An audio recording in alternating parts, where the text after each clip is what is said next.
জীবন থেকে বলছি, হয়তো আমার, না হয় আপনার।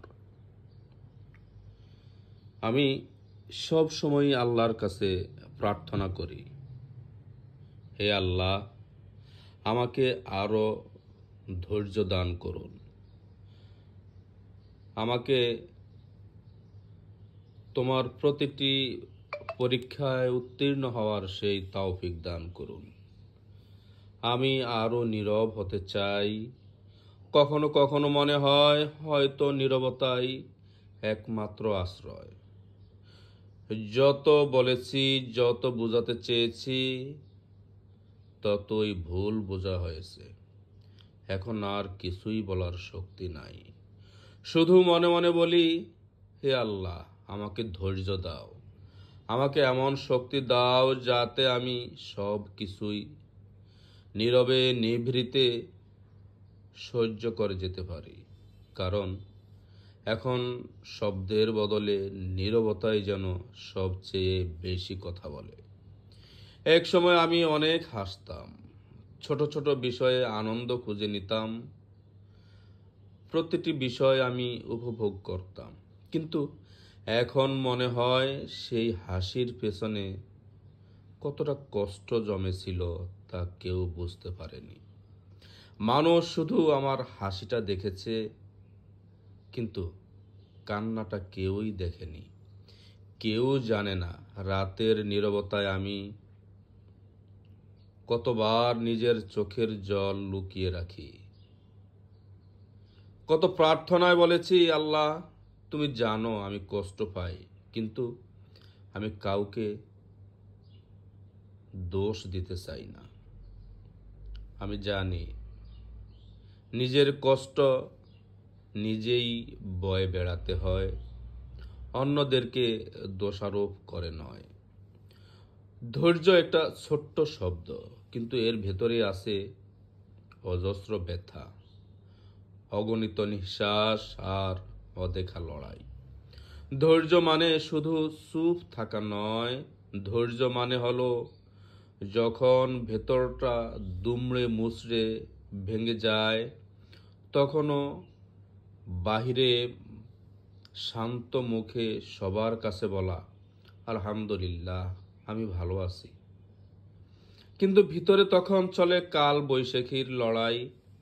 কেবল সেই মানুষটাই জানে যে প্রতিদিন সেই ঝড়ের ভেতর সংগ্রাম করে বেঁচে থাকে। আমি এখন এমন এক জায়গায় দাঁড়িয়ে আছি যেখানে কেউ আসে না, কেউ বোঝে না, সবাই ভাবে আমি একদম নীরব হয়ে গিয়েছি। অথচ আমি শুধু ক্লান্ত হয়ে গিয়েছি। আমার এই ক্লান্ত পরিশ্রান্ত হওয়ার পিছনে অনেকগুলো কারণ আছে, যেই কারণগুলো কেউ কখনো জানতেও চায়নি, আমিও কাউকে জানাতেও চাইনি। ব্যাখ্যা দিতে দিতে ক্লান্ত, নিজের অবস্থান বোঝাতে বোঝাতে ক্লান্ত। এখন আমি শুধু নীরবতা বেছে নিয়েছি, কারণ মানুষকে বোঝানো যায় না যে নীরব মানুষরাও ভেতরে ভেতরে ডুমরে মুচড়ে কেঁদে মরে। কখনো কখনো ভাবি, হয়তো আল্লাহ ইচ্ছে করেই কিছু মানুষকে একা রাখেন, যাতে তারা কেবল তার দিকেই ফিরে আসে। কারণ মানুষ যতই কাছে আসুক, এক সময় না এক সময় তারা দূরে সরে চলে যায়। কিন্তু আল্লাহ কখনো দূরে যান না। তিনি নীরব মানুষের নিঃশব্দ কান্নাটাও শুনে নেন। আমি তাই সব সময় আল্লাহর কাছে প্রার্থনা করি, হে আল্লাহ, আমাকে এমন ধৈর্য দান করো যেন আমি কোনো অভিযোগ না করি, শুধু তোমার উপর ভরসা করেই চলতে পারি।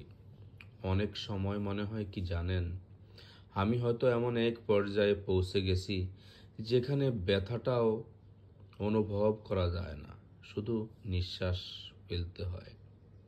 ঠিক আছে, এটাই হয়তো আমার ভাগ্য।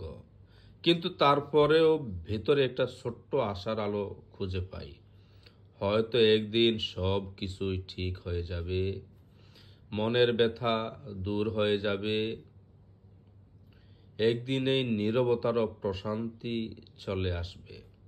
আমি জানি ধৈর্য ধরা অত সহজ নয়। কারো প্রতারণা, কারো মিথ্যা, কারো অবহেলা, এগুলো সহ্য করেই পৃথিবীর সবচেয়ে কঠিন কাজগুলোর মাঝে নিজেকে জানান দিতে হয়।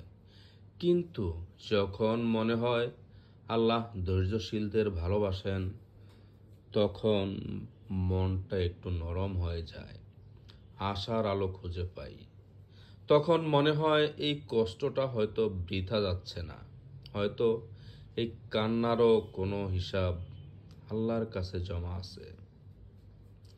আজকাল আমি আর অভিযোগ করি না, আমি শুধু চুপচাপ দাঁড়িয়ে থাকি। মানুষ ভাবে আমি বদলে গেছি, কিন্তু আসলে আমি শুধু নিজের ভেতরের জ্বর সামলাতে শিখেছি। আমি এখন কথা বলি না, কিন্তু আমার নীরবতা অনেক কথা বলে। নীরবতারও এক নিজস্ব শক্তি আছে, সেটা মানুষকে নাড়াতে পারে, আবার দূরেও সরিয়ে দেয়। আমি এখন সেই নীরবতার ভেতরেই বাঁচতে শিখেছি। রাতের শেষে যখন সবাই ঘুমিয়ে যায়, তখন আমি শুধু একবার বলি, হে আল্লাহ, আমি ক্লান্ত, পরিশ্রান্ত, কিন্তু আমি হার মানতে চাই না। আমাকে এমন ধৈর্য দাও যাতে কষ্ট আমাকে ভাঙতে না পারে। তারপর চোখ বন্ধ করি, কারণ আমি জানি মানুষ না বুঝলেও আল্লাহ নিশ্চয়ই বুঝবেন। অনেক সময় ইচ্ছে হয় একবার শুধু কারো কাছে বলতে, আমিও তো মানুষ, আমিও কষ্ট পাই। কিন্তু তারপর মনে হয় বলেই বা কি হবে, কেউ তো সত্যিই বুঝে না। তাই আমি আবার চুপ থাকি। হয়তো এই নীরবতাই এখন আমার একমাত্র আশ্রয়। এক সময় যে মানুষ অনেক কিছু বলতো, এখন সে কেবল নিজের সঙ্গেই কথা বলে, নিজের মনকে বোঝায়, ধৈর্য ধরো, সব কিছুরই সময় আছে। আমি এখন জানি কারো কাছে ব্যথার কথা বললে সেটা গল্প হয়ে যায়, কিন্তু আল্লাহর কাছে বললে সেটা দোয়া হয়ে যায়। তাই আমি এখন শুধু আল্লাহর কাছেই বলি। কতটা কষ্ট জমে গেলে মানুষ এমন হয় জানো? যখন নিজের প্রিয় মানুষও অপরিচিত হয়ে যায়, যখন ভালোবাসা হারিয়ে যায়, তখন ভেতরটা ফাঁকা হয়ে যায়। তখন আর কান্না আসে না, শুধু নীরবতা আসে। সেই নীরবতা এত ভারী হয় যে মনে হয় নিঃশ্বাসও ব্যথা দেয়। তবুও আমি চাই আল্লাহ যেন আমাকে আরো ধৈর্য দেন। আমি চাই না আমার কষ্ট অন্য কাউকে ব্যথা দিক, আমি শুধু চাই আমার মনটা শান্ত থাকুক। যদিও পৃথিবী আমাকে কষ্ট দেয়, কারণ আমি জানি সব কিছুই ক্ষণিকের, কিন্তু আল্লাহর দয়া চিরন্তন আমাদের সকলের জন্য। আজ আমি আগের মতো কথা বলি না, হাসি না, কিন্তু মনে মনে আমি এখনো দোয়া করি, হে আল্লাহ, আমার নীরবতাকে কবুল করো, আমার কষ্টকে পাপ মোচনের কারণ বানিয়ে দাও।